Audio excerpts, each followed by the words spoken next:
Fira Ramadhani dengan NIM F011251022. Terbelakang, rumusan masalah dan tujuan. Perkembangan teknologi informasi dan komunikasi di masa digital telah mengubah banyak hal dalam kehidupan manusia. Apa saja sih tantangan yang dihadapi jurusan sastra Indonesia pada era digital? Yang kedua, bagaimana prospek dan peluang pengembangan jurusan sastra Indonesia di era digital?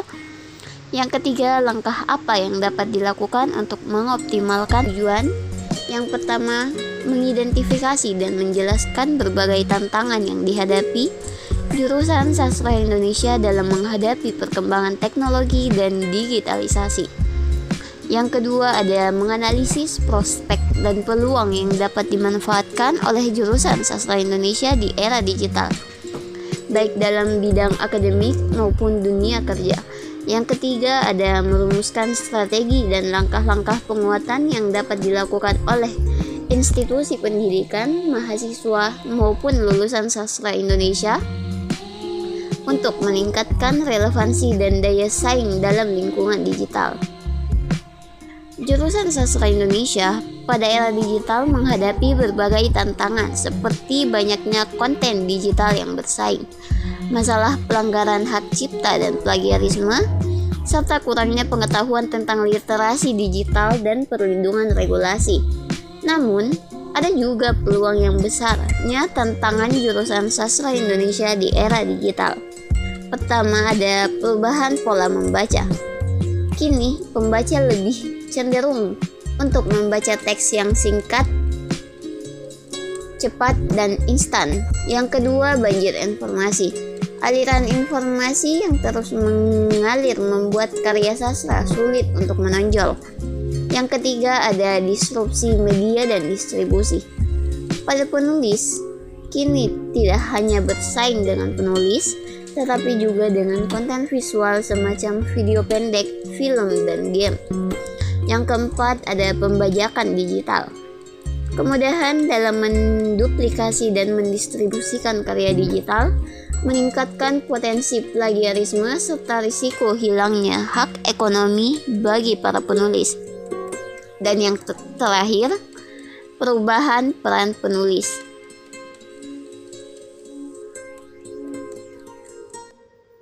Penulis dituntut tidak hanya menciptakan karya, tetapi juga mempromosikannya secara mandiri.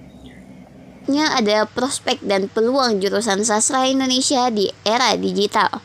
Yang pertama, akses publikasi yang lebih mudah dan terbuka. Peluangnya, para penulis tidak hanya bergantung pada penerbit besar untuk menerbitkan tulisan mereka. Prospek, munculnya penulis baru dari berbagai daerah, terbentuknya ekosistem sastra yang lebih demokratis.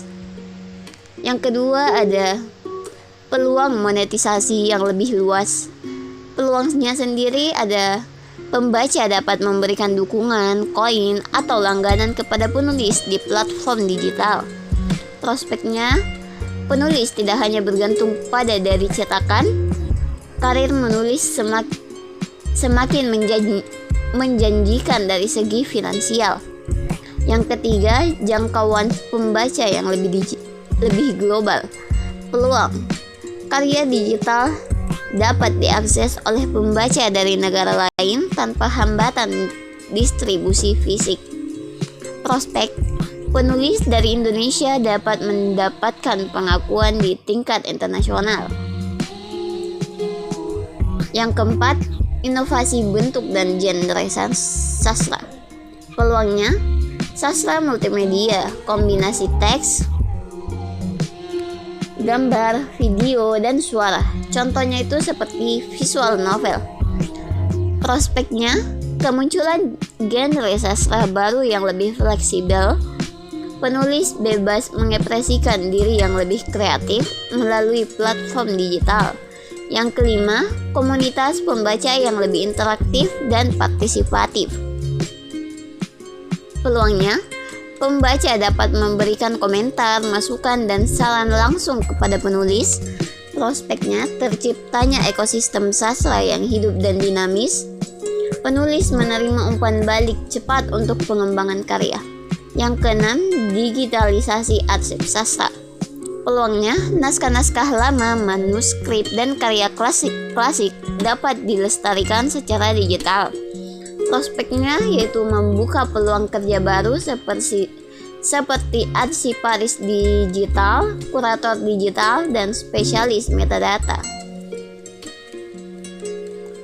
Yang ketujuh, integritas sastra dalam pendidikan digital. Peluangnya ada pembelajaran sastra bisa memanfaatkan media digital seperti video pembelajaran, audiobook, platform LMS, dan gamifikasi karya sastra. Prospeknya ada pembelajaran sastra menjadi lebih menarik dan inovatif. Minat baca meningkat karena metodologi yang lebih interaktif. Yang kedelapan, adaptasi sastra ke industri hiburan digital. Peluangnya, karya sastra digital mudah diadaptasi menjadi film, serial web, drama, radio atau digital, komik digital, dan podcast cerita. Prospeknya sendiri, industri kreatif semakin membutuhkan sumber cerita asli dari penulis. Dan yang terakhir, kemudahan analisis sastra dengan teknologi AI. Peluangnya, teknologi AI membantu dalam analisis gaya, tema, struktur naratif, dan juga mendukung pengeditan. Prospeknya sendiri ada penulisan dan studi sastra menjadi lebih efisien. Selanjutnya ada langkah untuk mengoptimalkan potensi lulusan sastra. Yang pertama ada mengasah dan mengembangkan potensi diri.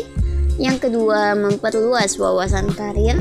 Yang ketiga, meningkatkan kemampuan atau hard skill. Yang keempat, membangun portofolio dan jaringan. Selanjutnya, yang terakhir ada kesimpulan. Di zaman digital, program studi sastra Indonesia menghadapi banyak tantangan, seperti perubahan cara baca, dominasi konten visual, dan kurangnya minat pada sastra konvensional. Arus informasi yang cepat juga menuntut mahasiswa dan pengajar meningkatkan kemampuan literasi digital dan beradaptasi dengan teknologi.